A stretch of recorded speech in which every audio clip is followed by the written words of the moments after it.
Portal GA e Instituto Arte Musical apresentam Programa Papo de Quinta. Oferecimento Construtora Rocha e Macedo. Excelência que constrói confiança. Olá, amigos espectadores do Papo de Quinta. Hoje nós estamos com uma presença ilustre, uma pessoa que eu não sei se você já teve a oportunidade de conhecer, por isso nós fizemos este convite. Guariba recebeu recentemente o novo pároco da Matriz Nossa Senhora dos Migrantes. É isso mesmo, Guariba tem um novo padre, o padre Rodrigo César Baroni. E gentilmente ele aceitou o nosso convite para que juntos nós possamos conhecer essa trajetória de fé do padre e também darmos as boas-vindas a ele. Seja muito bem-vindo, padre.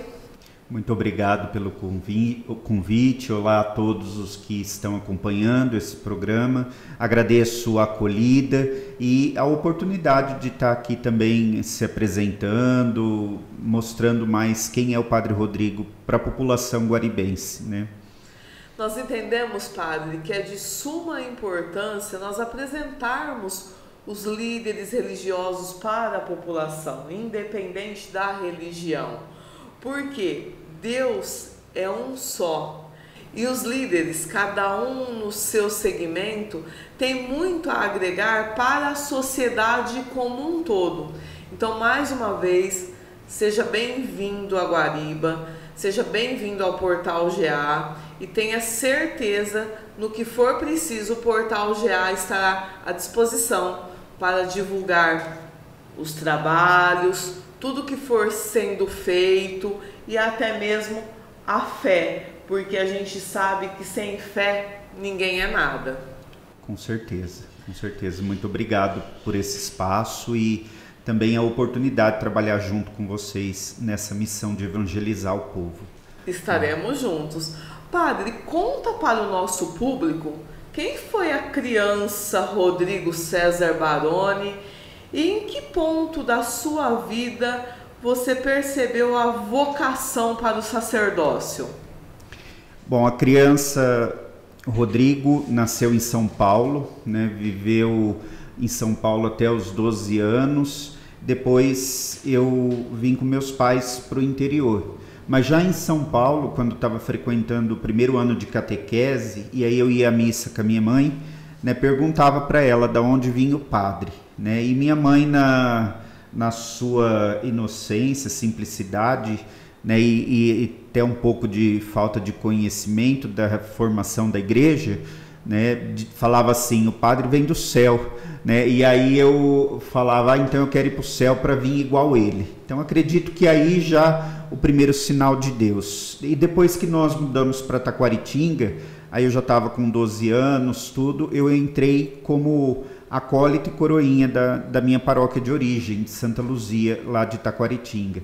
E aí foi despertando a vocação, tudo. Inicialmente uma senhora que fazia parte da pastoral vocacional me convidou para ir nos encontros vocacionais, e aí eu falei para ela, né, Deus me livre, eu não quero ser padre, não quero isso para mim não.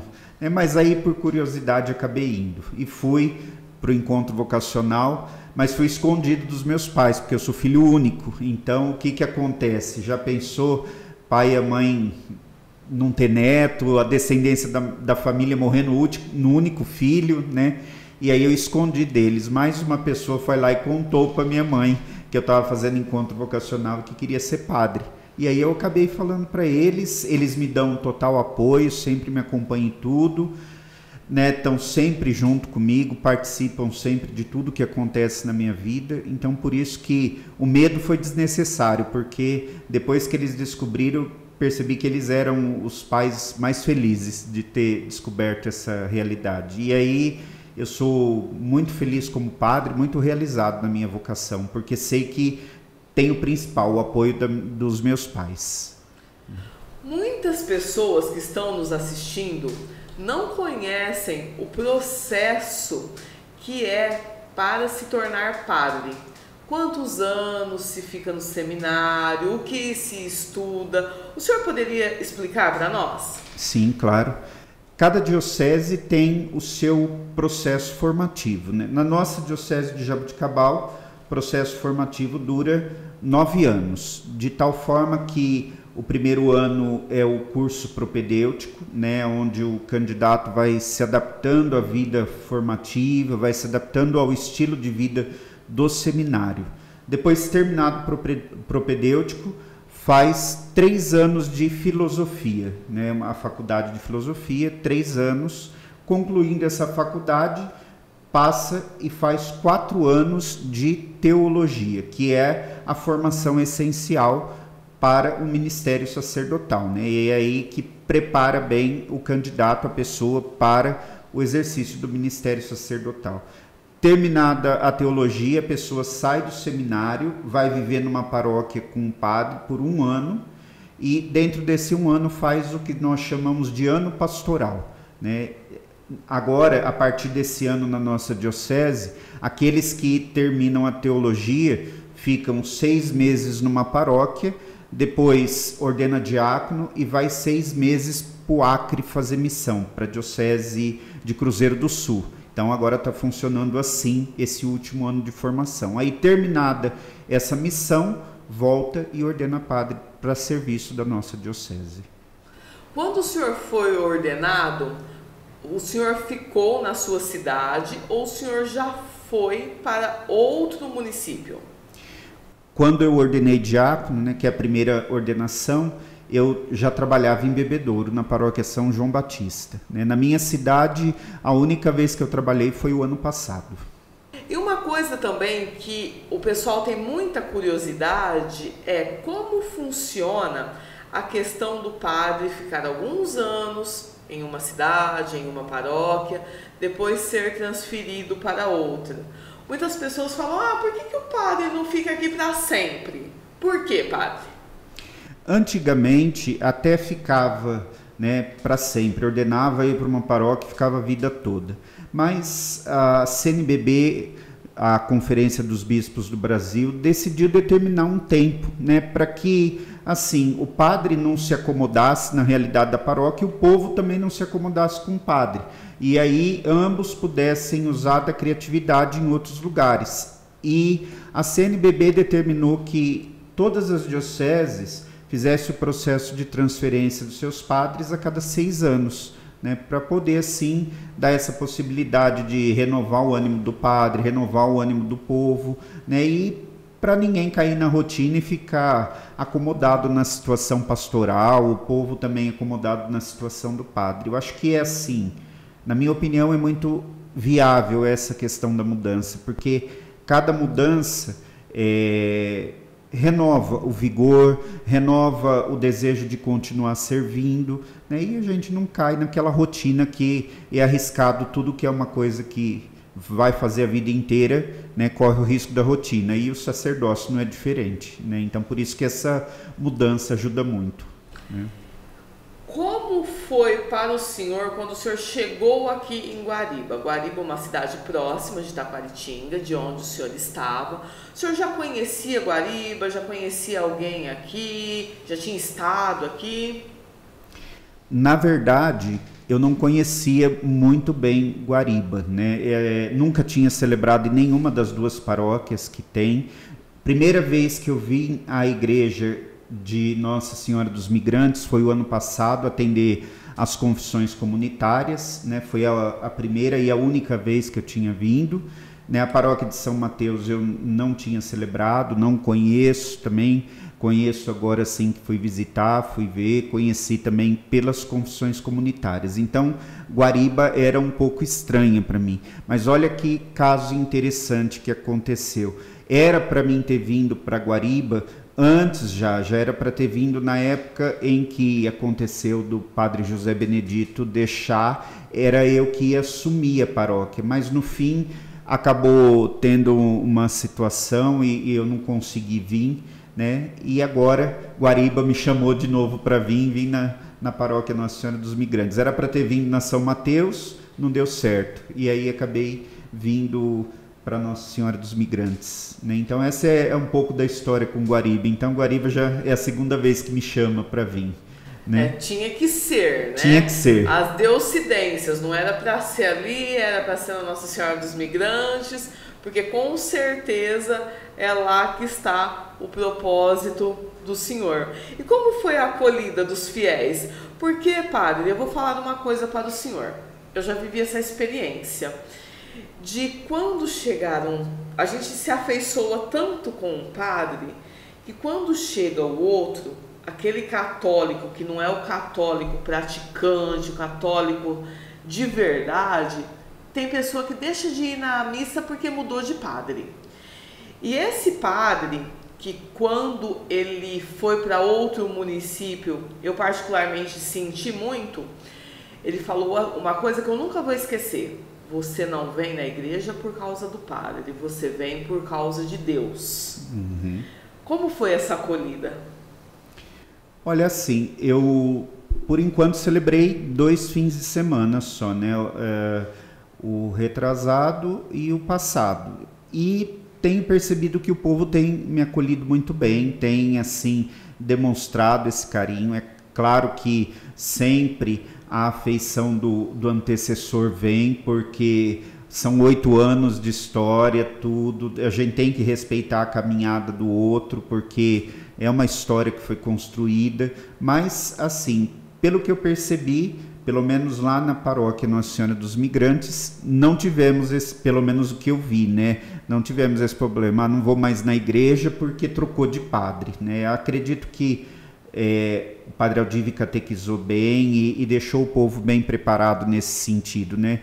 Porque quando a gente assume uma paróquia, já sabe que não é para a vida inteira. E querendo ou não, tem que preparar o povo, tem que catequizar o povo para Jesus Cristo. Porque se eu trazer as pessoas para minha pessoa, é sinal que eu estou fazendo errado no meu ministério, né? E eu tenho que levar adiante aquilo que São João Batista fala: é necessário que eu diminua para que o Cristo apareça. Então eu tenho que diminuir, fazer aquilo que me é pedido, mas quem tem que aparecer é o Cristo, de tal modo que se um dia eu tiver que mudar ou deixar de faltar alguma coisa, ninguém sinta falta de mim, mas sinta falta de Cristo. Isso que é o importante. E o mesmo o senhor fez na paróquia da qual o senhor veio. Sim. É um processo, né? De, acima de tudo, para usar um linguajar para todos entenderem, explicar. Catequizar é explicar que, acima de tudo, o que importa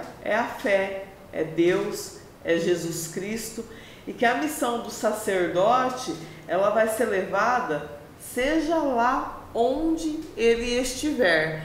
Ele não dedicou a sua vida ao sacerdócio para ficar preso em um município, para ficar fixo em um lugar. Quanto que Jesus andou para evangelizar, assim é o sacerdócio, né? Sim, Jesus não tinha parada em nenhum lugar, né? Se nós pegarmos os 4 evangelhos, nós vamos ver que cada hora ele estava num lugar diferente. E assim é a nossa missão também. Acho que é egoísmo da nossa parte, nós queremos prender as pessoas, né? Seja pelo vínculo de um relacionamento afetivo, seja por amizade, seja por empatia, é um egoísmo, né? Quem ama deixa livre, então é isso que a gente precisa ter consciência. Padre, eu gostaria de aproveitar a oportunidade de estar batendo esse papo com o senhor e abordar um tema que eu tenho certeza, nós estamos ainda no começo do ano. A fé, ela é o principal degrau para a motivação. Uma pessoa só vai ter motivação se ela tiver fé.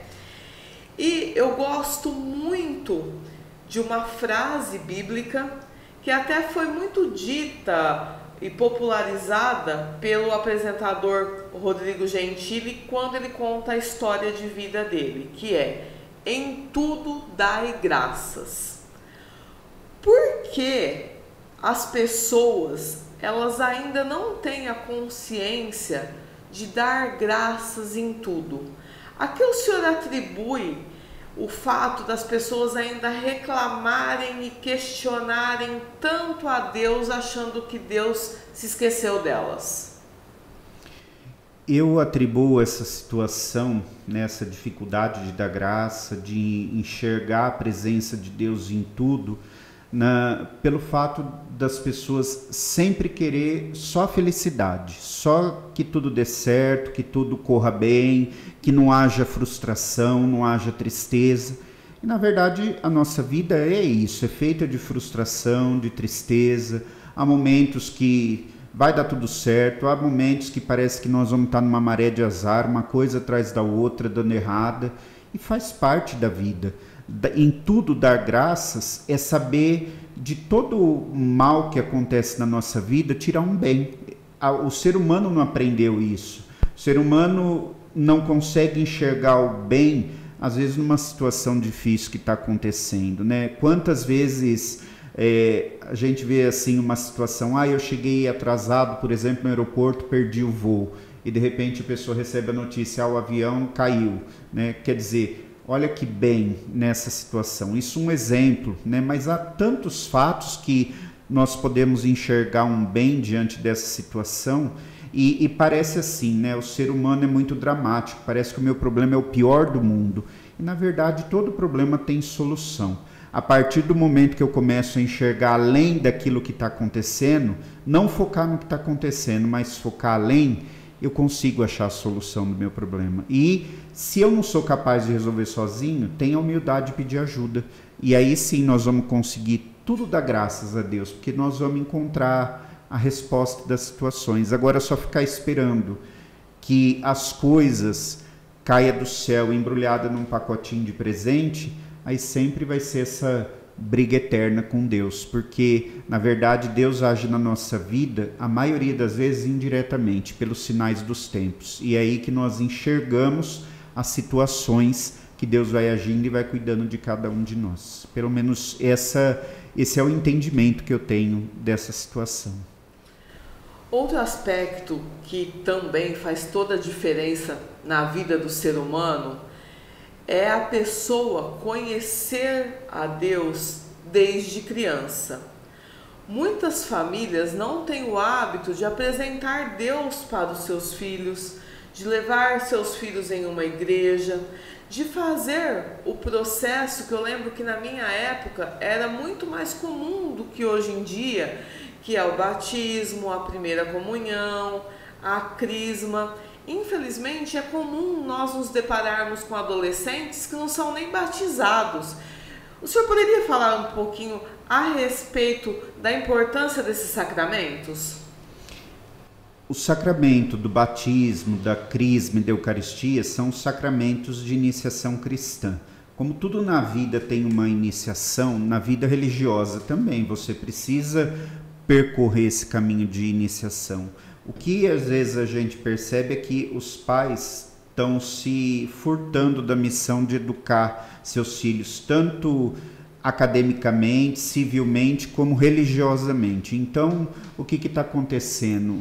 Se quiser seguir, os pais estão pensando da seguinte forma: se quiser ter uma religião, tenha, se não quiser, também tanto faz. E aí basta olhar a nossa realidade hoje, nós vemos como que a coisa está caótica e o quanto o ser humano está fazendo bobagem, porque a formação religiosa, ela forma o caráter da pessoa.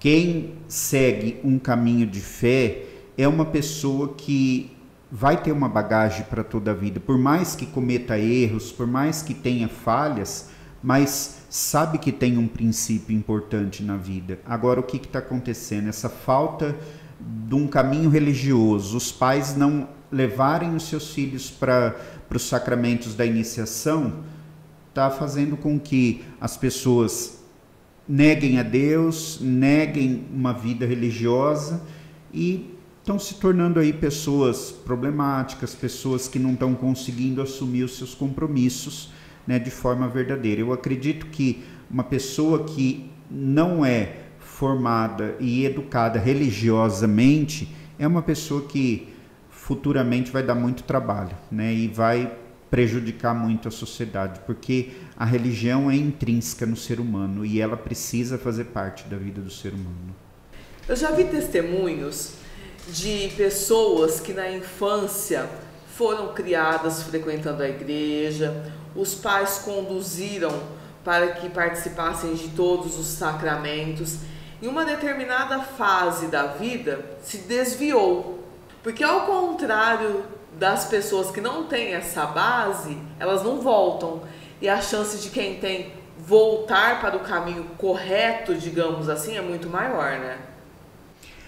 Santo Agostinho nos diz que a graça supõe a natureza, né? E os sacramentos não é uma mágica na vida da pessoa. É claro que em algum momento pode falhar, pode cair, pode cometer erro. Todos nós estamos sujeitos a essa situação, né? Tanto que Jesus perdoou tanta gente nos evangelhos, né? E a nossa vida também acontece assim no dia a dia pelo sacramento da penitência, né? Nós somos perdoados e convidados a voltar de novo ao caminho correto. Agora, o que não pode haver é a desistência, né? Eu errei, eu não quero mais saber de mudar de vida, eu não quero mais saber de ser uma pessoa melhor, né? E não é porque eu sou religioso ou porque eu sou uma pessoa de Deus, porque eu frequento a igreja, que eu não vou errar, né? Todo mundo é sujeito a erro, todo mundo é passivo de erro. Nesse mundo, as duas únicas pessoas perfeitas que existem é Jesus e Nossa Senhora, né? Eles que não tiveram pecados. O caso contrário, todos nós somos pecadores e vamos errar, e a misericórdia de Deus está pronta para nos acolher. O que a gente precisa ter é a humildade de coração e falar, não, preciso voltar, levantar e voltar para Deus, para o caminho de fé. Padre, nós católicos, geralmente nós temos os nossos principais santos de devoção. O padre também tem uma afinidade, digamos assim, maior com um santo ou uma santa, ou não? Sim, tem. Eu tenho os meus amigos do céu, eu gosto de chamar os santos de amigos do céu. A primeira devoção minha é com Nossa Senhora Desatadora dos Nós, né? Sou devoto de Nossa Senhora Desatadora dos Nós. Depois, sou muito devoto de Santa Luzia, até por conta de ser a padroeira da minha paróquia de origem e também pelo fato de eu ter um grave problema na visão, então sempre peço a intercessão de Santa Luzia, peço que ela conserve meus olhos, tudo, e aí a minha devoção. E outra devoção, outro grande amigo no céu que eu tenho é São Padre Pio, né? Outro santo de muita devoção que eu tenho também. Eu chego a ficar emocionada porque eu sou extremamente devota de São Padre Pio. Uhum. E eu tinha essa curiosidade de saber as principais devoções do Senhor. Durante a vida, a gente vai encontrando, digamos assim, novos amigos no céu. E por isso a devoção vai aumentando. A impressão que a gente tem é que algumas pessoas acham que por sermos devotos mais de um santo do que de outro, você não é devoto de verdade de um porque você é do outro também. No céu não tem briga, não é verdade? A fé é para todos. E falando em santos, algumas pessoas que estão nos assistindo, que talvez não sejam católicas, ou que é católica, não é praticante, não entende muito bem. Eu vou rezar para o santo, eu vou rezar para Deus. Qual é essa relação? Qual é essa hierarquia? O senhor poderia explicar para o nosso público? Sim, claro. Para nós, a santidade vem de Deus, né? A plenitude da santidade está em Deus. Nós só somos santos porque Deus é santo. Se Deus não permitisse, nós não seríamos santos. Mas o que acontece? Como nós temos, né, no nosso coração essa afeição, essa proximidade com as pessoas, a questão da vida religiosa também chega no mesmo caminho, né?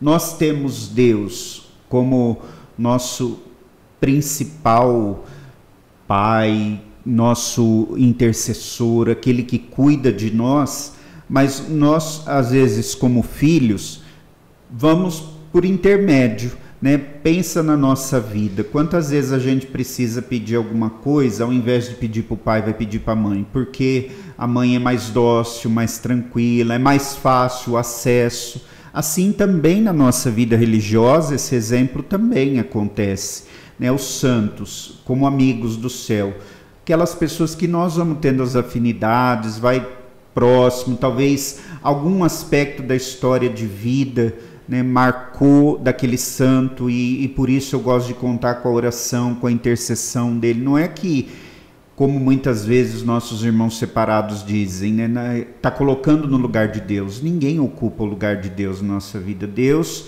é o centro de tudo. Mas nós, católicos, acreditamos na graça da intercessão. Assim como nós podemos rezar pelos nossos falecidos, pelos nossos entes queridos, para que eles ganhem o céu, sejam salvos, nós também podemos contar com a intercessão daqueles que estão no céu para cuidar de nós aqui na terra. Essa é a riqueza da teologia da Igreja Católica, é o poder da intercessão. É claro que a intercessão maior vem de Deus, é Deus que pode resolver tudo e fazer tudo, mas se Deus deixou para nós a santidade, se Ele transmitiu a todos nós a santidade, por que não pedir também a intercessão dos santos por nós, né? Levar a nossa oração até Deus, porque na verdade nós não estamos falando para o santo, resolve aí o problema, não, leva até Deus esse meu pedido, para que Ele cuide com carinho, né? Essa situação.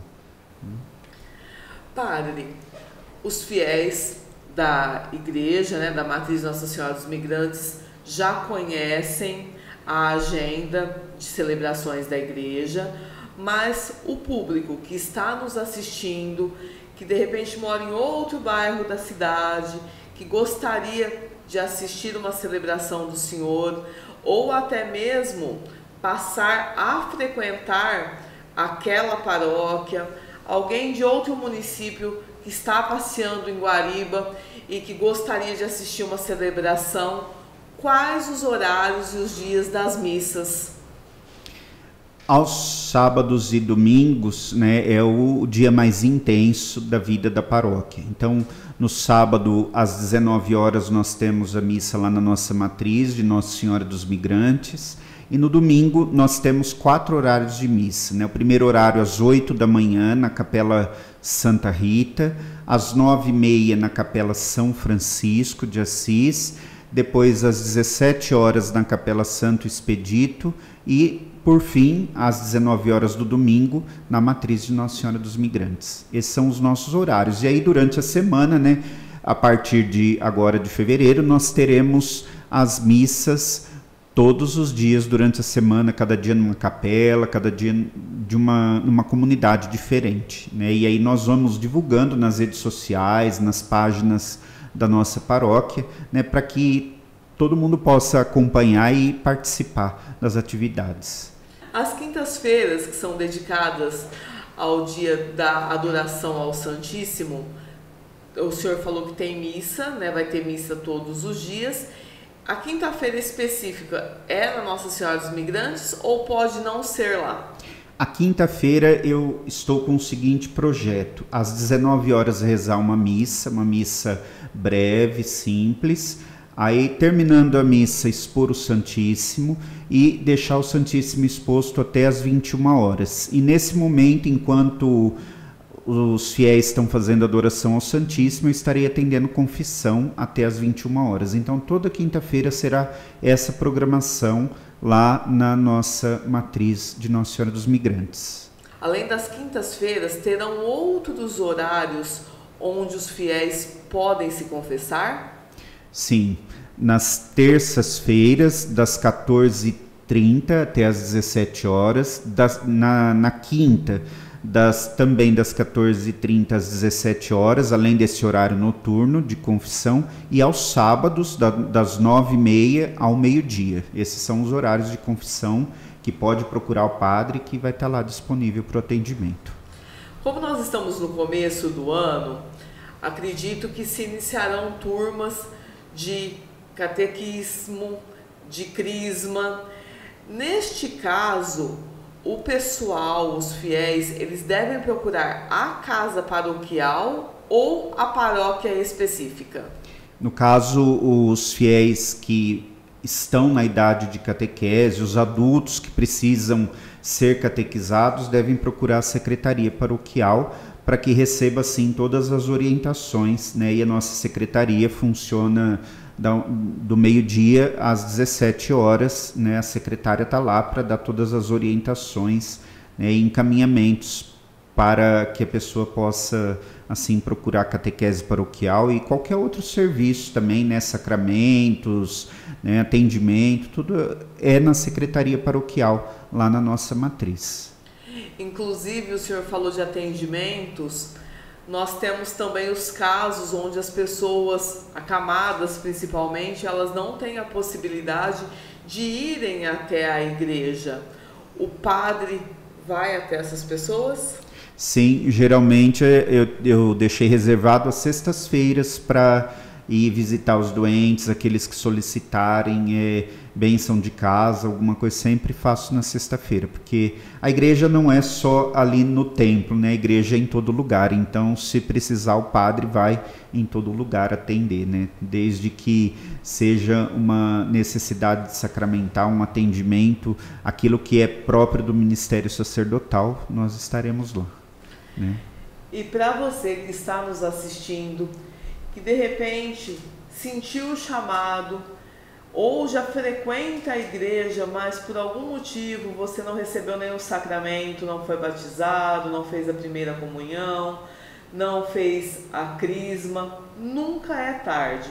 A igreja, ela tem uma programação para, independente da sua idade, você receber todos esses sacramentos, não é isso, padre? Sim, isso. A possibilidade para qualquer momento da vida você receber os sacramentos, né? A igreja está aberta desde o momento do nascimento até o momento da nossa morte, né? A igreja está ali do nosso lado para dar toda assistência religiosa possível. Então, né, tem até um vídeo no YouTube que chama Católicos Voltem para Casa. Ele é muito bonito, ele se divide em duas partes, inclusive, e ele mostra essa realidade da igreja e faz esse convite que até você acabou fazendo, né? Você que está afastado, volta para casa, volta para essa possibilidade de estar junto de Deus novamente, né? Sem Deus, se com Deus a nossa vida está difícil, imagine sem Ele, né? Então por isso que nós precisamos voltar sim para Deus e estar junto dele, porque quem precisa de Deus é nós,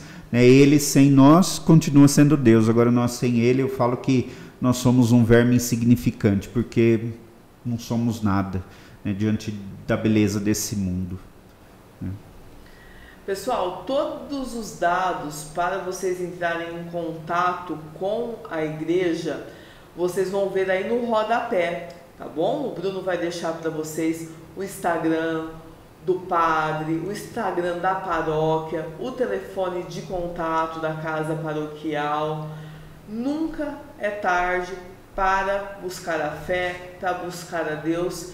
E nós temos certeza que dessa forma a vida, que como o padre disse, não é fácil para ninguém, mas se tornará muito mais suportável se você tiver o Pai do seu lado. Eu sempre termino o programa, padre, deixando uma mensagem para os espectadores, mas hoje eu gostaria de pedir para o senhor terminar o programa. Olhando nessa câmera, por gentileza, eu gostaria de pedir que o senhor abençoe o portal, todos os nossos espectadores, toda a população guaribense e a nossa amada cidade no geral. Antes de terminar, né, e terminar com essa bênção, eu gostaria de agradecer a população católica de Guariba, né, especialmente os meus paroquianos lá da paróquia de Nossa Senhora dos Migrantes. Estou sendo muito bem acolhido, né? Já estou sentindo o amor do povo, em pouco tempo que eu estou aqui, né? Não faz nem um mês que eu cheguei ainda, mas já estou me sentindo muito amado, muito acolhido. Então assim, eu agradeço imensamente, né, esse carinho, essa acolhida. Se soubesse, teria vindo antes para Guariba, viu? Mas é o momento que Deus quis, foi esse, então nós estamos aqui. E assim, como mensagem eu gostaria de dizer: nunca se afaste de Jesus, né? Às vezes nós olhamos para Deus como se fosse um ser humano qualquer, como se fosse uma pessoa qualquer que faz parte da nossa vida. E aí a gente briga com Deus. Claro que brigar com Deus é algo natural. Às vezes a gente briga com Deus, mas não vire a cara com Deus, não se afaste de Deus, porque Ele nos ajuda a resolver todos os problemas e todas as dificuldades da nossa vida, da forma dele, da vontade dele, as coisas acontecem. Por isso que quando a gente reza o Pai Nosso, nós rezamos todo dia: seja feita a tua vontade, assim na terra como no céu. E é assim que nós deixamos Deus conduzir a nossa vida. Se for uma vida de cruz, nós vamos estar sendo igual ao nosso Mestre. Se for uma vida que, vamos dizer assim, acaba sendo fácil, nós estamos sendo abençoados, e não é porque somos melhor que o outro que está sendo fácil, mas é porque cada um tem o seu caminho, a sua vida. É claro que Jesus fala para nós: tome sua cruz e me siga. Então, não pense que com Deus não vai ter dificuldade. Vai ter provação, vai ter dificuldade, mas o importante é que Ele nos ajuda. Na verdade, quem carrega a cruz é Ele. Nós, na verdade, somos somente o sirineu que ajuda Ele a carregar a cruz de cada dia. Então, por isso, fique com o Senhor, mesmo que a situação esteja difícil, né? Como diz aquele ditado: haverá uma luz no fim do túnel. Deus não vai deixar dar nada errado na nossa vida, porque Ele quer o bem, quer a felicidade dos seus filhos. Então essa é a mensagem que eu deixo, né? E termino esse nosso programa deixando a você, a sua família, todo cidadão guaribense, a bênção de Deus Todo-Poderoso, em nome do Pai, do Filho, do Espírito Santo. Amém. Portal GA e Instituto Arte Musical apresentam programa Papo de Quinta. Oferecimento: Construtora Rocha e Macedo. Excelência que constrói confiança.